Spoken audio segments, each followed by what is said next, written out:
Hey everyone, and welcome to The Explainer. I am seriously so excited to dive into today's topic with you all, because we're looking at a brand new, absolutely fascinating paper that completely rethinks how we evaluate streaming LLM hallucination monitors. Now, if you work in AI news or development, you already know that keeping large language models tethered to reality is just a massive, ongoing challenge. But as we all transition from batch generation over to real-time streaming interfaces, the way we measure safety, well, it has to evolve right alongside it. And this paper, titled Quickest Detection of Hallucination Onset, gives us the exact mathematical framework to do just that. So I have a pretty blunt question for you. Is your streaming hallucination monitor actually fast enough? For the longest time, the AI community has just sort of assumed that if a model has high accuracy in detecting hallucinations, it's doing a great job, period. But in a live streaming system, accuracy really isn't the whole story, is it? If a model starts spouting false information, the true test of your safety system isn't just if it catches the lie, but when it catches it. We really need to challenge our current assumptions about how we measure real-time AI safety. Okay, let's dive right into this engineering blueprint we're going to follow today. We will cover 1. The flaw in current metrics. 2. Quickest change detection. 3. The theoretical bound. 4. Baselines versus recurrent labelers. 5. The divergence gap. And finally 6. Rules for streaming monitors. Section 1. The flaw in current metrics. Let's kick things off with our first major issue here, relying on the completely wrong mathematical standard for real-time systems. Traditionally, token-level hallucination detectors are routinely evaluated using AUC, area under the curve, averaged across all tokens. Now listen, this classification metric is perfectly fine if you're doing standard batch evaluation. But think about a streaming setup. In a streaming context, a monitor's true practical value is literally its reaction time. That means we should be measuring the exact number of tokens that elapse between the moment a hallucination starts and the moment your system actually rings the alarm. Relying on aggregate classification metrics like AUC actually completely conceals this critical delay structure. It's like measuring a fire alarm by its volume instead of how quickly it goes off when there's smoke. Section 2. Quickest Change Detection Framework. To fix this whole metric issue, the researchers had to formulate an entirely new way to look at the problem. What they did was frame hallucination onset as a quickest change detection problem.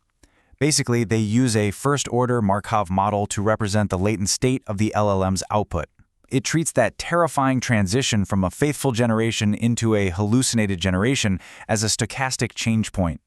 And what's so brilliant about this approach is that it aligns hallucination monitoring with classical change point theory and sequential decision theory. Plus, they rigorously validated this model on the RAG truth dataset, so we're not just talking about abstract theory here, it is totally grounded in real-world retrieval augmented generation data. Section 3.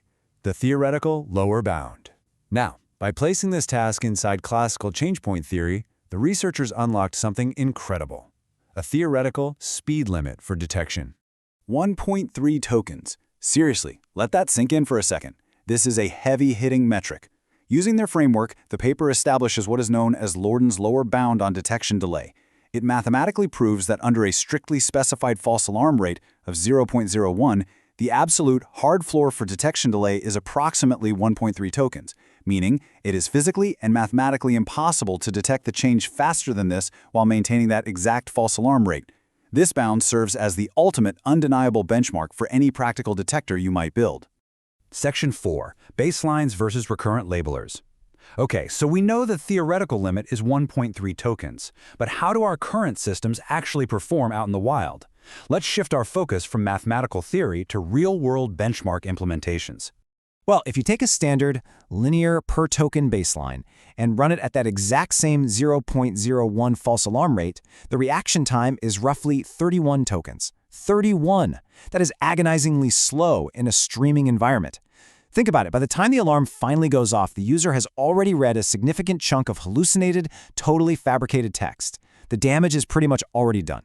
Now, contrast that super slow baseline with causal recurrent labelers. These models actually act as a CUSUM or cumulative sum algorithm. By actively tracking the cumulative log likelihood ratio of the latent state and using a learned increment directly from token embeddings, these models adapt to distribution shifts without needing any manual threshold tuning. The result of all that? They detect hallucination onset in just 11 to 13 tokens. And this brilliantly illustrates the current landscape of streaming detection. Look at the massive difference we're dealing with. The recurrent labeler clocking in at around 12 tokens represents a huge 2.3x improvement over the linear baseline sitting way up at 31 tokens. But you know what? Here is actually the most fascinating part of the researchers' findings. When they ran a controlled decomposition of this performance gap, they found that the recurrent model wins primarily because it generates a higher quality per token score, not just because of some complex temporal accumulation. The causal structure just uses past and current tokens, maintaining strict streaming compatibility. Section 5. Understanding the divergence gap. Okay, but we still have a pretty massive elephant in the room here. Why is there still such a huge gap between the 12-token reality of our best models and that 1.3-token theoretical limit we just talked about? The researchers answer this using something called the Donsker-Varthen information rate optimality theorem. But simply, this theorem explains that we are hitting a fundamental mathematical wall. The gap between 12 tokens and 1.3 tokens exists because the learned scores from the model only realize a tiny fraction of the statistical divergence that the features actually carry. Part of this is also due to finite horizon effects, since the detector operates on a bounded sequence rather than a completely infinite stream. So what is the exact deficit we are looking at?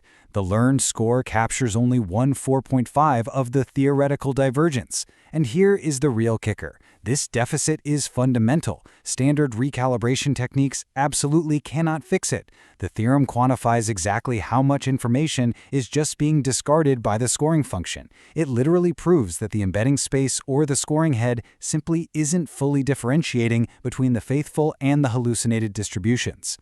Section 6. Rules for streaming monitors. The crucial point here is that to close this gap, we have to fix the feature extraction and the loss design, not just tweak the recurrence mechanism. Which brings us to the actionable takeaways and the practical developer checklist derived from these findings. If you are an engineer building these systems, you need to follow these steps. First, adopt causal evaluation immediately. Stop relying solely on AUC. You have to measure the actual delay from onset to alarm at fixed false alarm rates. Second, benchmark your systems against Lorden's bound of 1.3 tokens. If your detector takes more than 31 tokens, well, your scoring function is clearly the bottleneck. Third, prioritize per-token scoring. Improving the base scores through a fundamentally better loss function is going to yield far faster detection than just layering on overly complex temporal accumulation mechanisms. Furthermore, make sure you validate your work on standardized datasets like RAGtruth to ensure your benchmarking is totally reproducible. And finally, track your divergence utilization closely.